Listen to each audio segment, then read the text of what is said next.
Welcome to another episode of Justice for the Missing. My name is Bonnie Anderson. And for those of you who don't know my story, my sister went missing 17 years ago, which is why I've launched this channel. I'm here to give family members an outlet to tell the stories of their missing person, as well as to educate the general public about missing persons and what the families go through. So in today's video, I'm going to give you the top 5 things that you should avoid saying to family members with missing persons. For the best tips on missing persons and missing person stories, make sure you subscribe to this channel and hit the notification bell down below so you're notified when I upload a video every Saturday. So the very first thing that I've heard multiple times myself, and I know other people have heard, is you should let it go. Now, if you have lost someone due to a death, you know what grief feels like. That kind of grief is different from the grief that a family member of a missing person goes through, because they do not have a resolution. I would say this to you. If you've lost someone to death, you know where they are. They are buried or cremated and in a safe space. In our minds, for those of us who have missing persons, if they're deceased, I know for my sister's case, the idea of her being thrown out in either a field or wherever she may be and have not had a proper burial, I can't let that go. I mean, I don't focus on searching for her anymore. I have turned my focus into making these videos and being an advocate for other families, but the idea of her just being left out in the cold and thrown out like a piece of trash is just not something I'm going to let go of. Moving on to my second one, number 2, I understand how you feel. Again, unless you've had a family member who has gone missing, you really don't know how that feels. So you shouldn't be comparing the loss of someone to death, a resolved death, to that of a missing person. Instead, what you may want to say is, I'm here if you need anything, or I'm a phone call away. Number 3, he or she brought this on themselves. When I put the call out on my sister's Facebook page as to whether or not I should make this video, I want to read to you what she commented. So the hardest thing is when people say your brother's an adult, let him be until he wants to be found. Or he is out there just not wanting to contact. He'll reach out when he's ready. Her mother has also had people tell her that her life is too full of drama for them. And going back to what she stated, that, people feel that her mom's life is too full of drama to be friends with her, or that, essentially, he just doesn't want to be contacted. I have a really hard time understanding that. Just like I have a hard time understanding why people would tell me that, blame my sister for being missing when she was 14 and the guys that are suspected of murdering her essentially were 24, 25, 26. So in this case, I would just say perhaps try using common sense when communicating with people. If you don't want to surround yourself with someone that's in this situation for whatever reason it may be, I think that's fine. However, just be a little bit more sympathetic to those people. Telling someone that their life is full of drama and that you don't want to be friends with them is a really shitty thing to do. If you don't have anything nice to say, just don't say anything. If you're one of those people who care and need to find a way to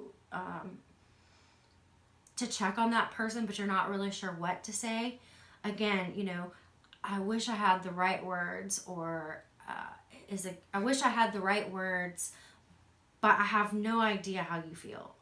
I am here if you need me. I'm just a phone call away. Is there anything I can do?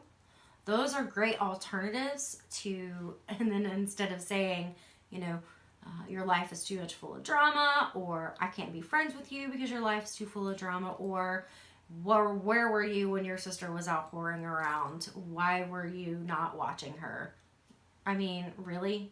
Okay, number 4, hearsay. So I have received messages via Facebook, email, text messages, phone calls. Not only myself, but my cousins have, that they heard so and so say something, and they know where she's at or where she's been buried. If you hear of information, either through hearsay or firsthand, the very first thing you need to do is contact the authorities. Don't take that information straight to the family member. And I'm going to tell you why. If you take that straight to the family member, the very first thing they're going to ask you is, have you called the police? If you haven't called the police and you've taken that straight to them, you're going to cause them more panic and undue stress than they need. So my advice would be to contact the authorities, then contact that family member that you know and say, hey, I heard this information. I have reported it to the police, and I just wanted to let you know that I have already handled that part for you. But as your friend, I also want you to know that I heard this. Number 5, do not hypothesize what happened. When you are having a conversation with a family member, do not try to hypothesize what happened. There are already hundreds, if not thousands, of scenarios running through that family member's mind. When they wake up, when they go to sleep, if they sleep, when they dream, everything they do, there are hundreds, if not thousands, of scenarios running through their mind. They do not need to hear additional scenarios to cause them stress. I'm telling you, this is the most stressful thing that you could possibly go through. Anything that you can do to help that person, 1, not focus on the bad, but 2, don't bring things to their attention that may not be true, but 2, that are going to cause them more stress.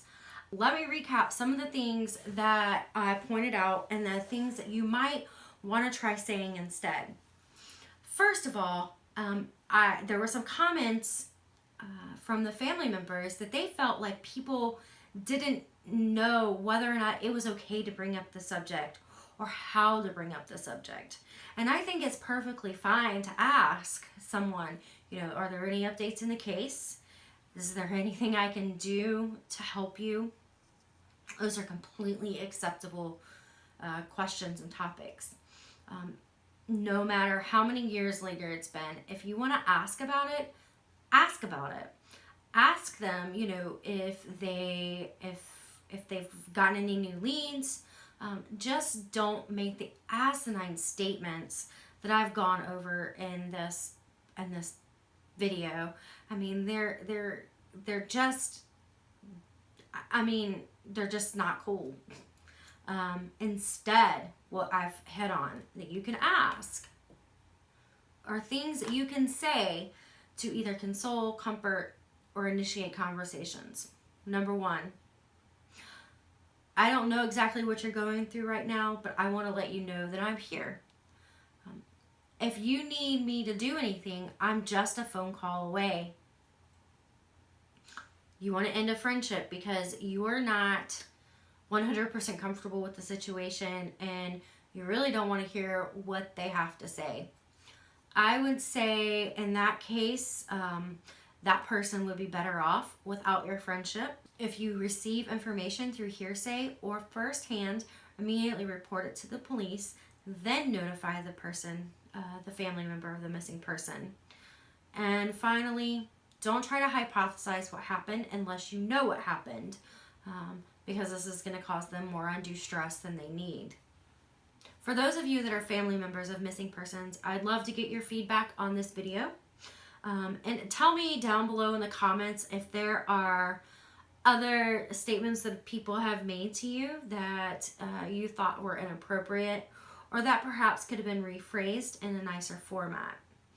I also let us know down below how you feel about people asking you about your missing person, whether they ask for updates and how, I think some of you mentioned also that conversations could get a little awkward because you kind of felt like somebody wanted to ask you, but they weren't real sure if it was an okay topic. It's my opinion that it's always an okay topic because I think that we always continuously want to get that story out. I also think that it's important for us to talk about it. If you ever have any other suggestions on videos that you would like me to make, you can leave the comment down below, or you can email me at justicefordaniellebell@gmail.com. You can also follow our Facebook page, Missing Child Danielle Bell. That's where I post information about this channel, as well as any kind of missing person news and Danielle's case as well. And if you like this video, please give it a big thumbs up. Also, feel free to share it with your friends. And as always, I am always looking for other family members to feature on this channel, so have them reach out to me by email, justicefordaniellebell@gmail.com. Thanks and have a great day.